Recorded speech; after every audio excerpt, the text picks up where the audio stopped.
प्रभु कृष्ण ने अपने बाल जीवन में गोपियों के साथ बहुत लीलाएं रची। जब कृष्ण बाल अवस्था में थे तो सभी गोकुल वासियों को सताया करते थे, खासकर गोपियों को। जब गोपियों को परेशान करते तो सारी गोपियां श्री कृष्ण की शिकायत लेकर यशोदा जी के पास जाती और कहती, अपने कन्वा को समझा लो, हमारे घर आकर बहुत ऊधम करता है, और शिकायत करके चली जाती। अब कन्हैया की ये आखिरी शिकायत थोड़ी ही थी, कोई ना कोई गोपी उल्हाना देने आ जाती थी। एक दिन यशोदा मैया उल्हानों से बहुत तंग आ गई और छड़ी लेकर श्री कृष्ण के पीछे दौड़ी।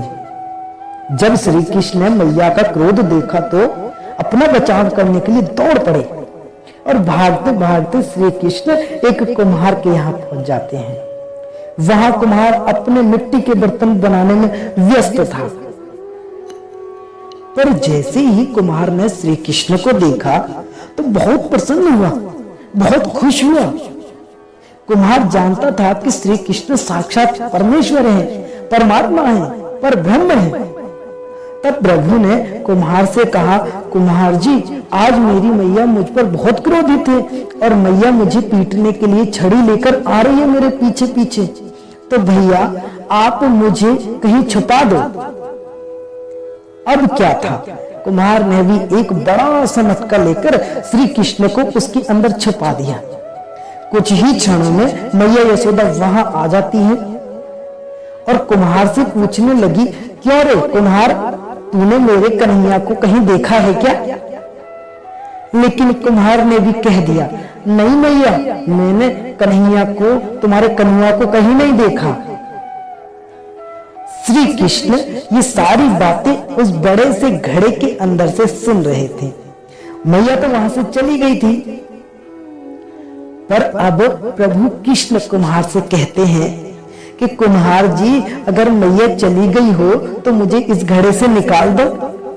अब कुम्हार बोला, प्रभु अब मैं तुम्हें ऐसे नहीं निकालूंगा। प्रभु जी बोले, तो कैसे निकालोगे फिर? कुम्हार बोला, पहले मुझे 84 लाख योनियों के बंधन से मुक्ति का वचन दो। मैं जानता हूं तुम परब्रह्म हो, परमात्मा हो, इसलिए पहले वचन दोगे तो ही मैं तुम्हें मुक्त करूंगा। भगवान मुस्कुराए और बोले, ठीक है, मैंने तुझे 84 लाख योनियों के बंधन से मुक्ति का वचन देता हूं, अब तो निकाल दो। फिर कुम्हार बोला, मुझे अकेले ही नहीं प्रभु जी, मेरे परिवार के जितने भी सदस्य हैं, जितने भी लोग हैं, उनको भी 84 लाख योनियों के बंधन से मुक्ति का वचन दोगे तो ही मैं आपको इस घड़े से बाहर निकालूंगा। अब प्रभु जी कहते हैं, चलो ठीक है, उनको भी 84 लाख योनियों के बंधन से मुक्ति का वचन देता हूं, अब तो कम से कम मुझे घड़े से बाहर निकाल दो। अब कुम्हार कहता है, बस प्रभु जी, बस एक विनती और है, उसे भी पूरा करने का वचन दे दो तो मैं आपको घड़े से बाहर निकाल दूंगा।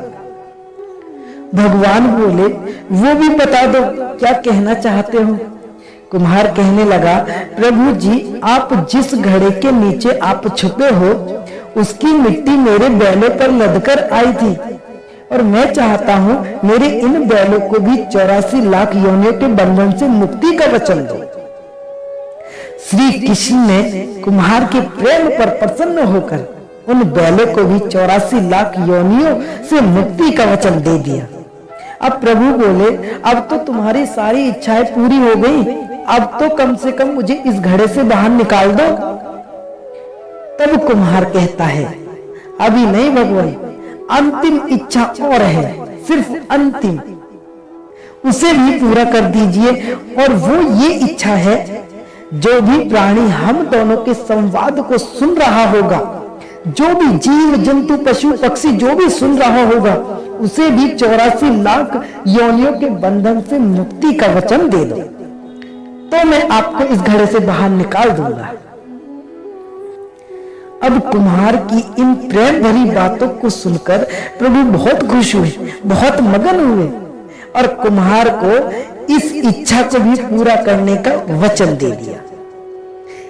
अब क्या था, कुम्हार ने बाल कृष्ण को घड़े से बाहर निकाल दिया, उनके चरणों में साष्टांग प्रणाम किया, प्रभु के चरण धोए, चरणों का चरण अमृत पिया और अपनी झोपड़ी में चारों कोनों में चरण अमृत का छिड़काव किया और प्रभु जी के गले लगकर इतना रोए कि प्रभु में ही विलीन हो गए।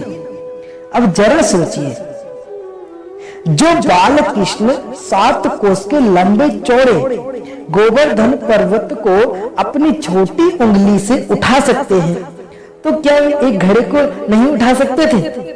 उठा सकते थे, लेकिन बिना प्रेम रीझे नहीं नटवर नंद किशोर।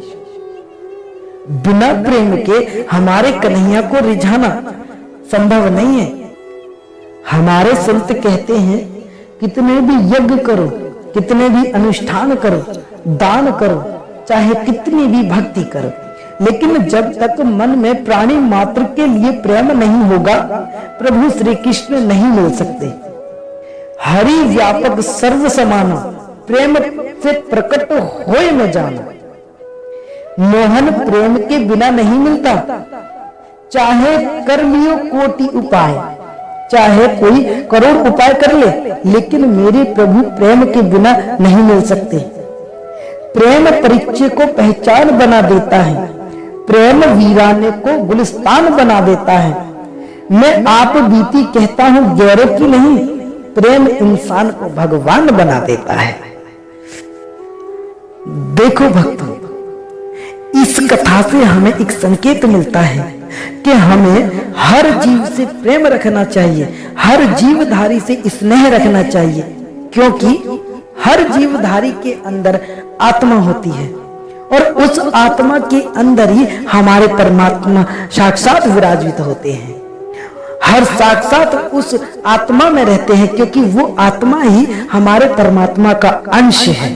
तो हमें सदैव सबसे प्रेम पूर्वक, स्नेह पूर्वक रहना चाहिए, सबसे प्रीत लगाकर रहना।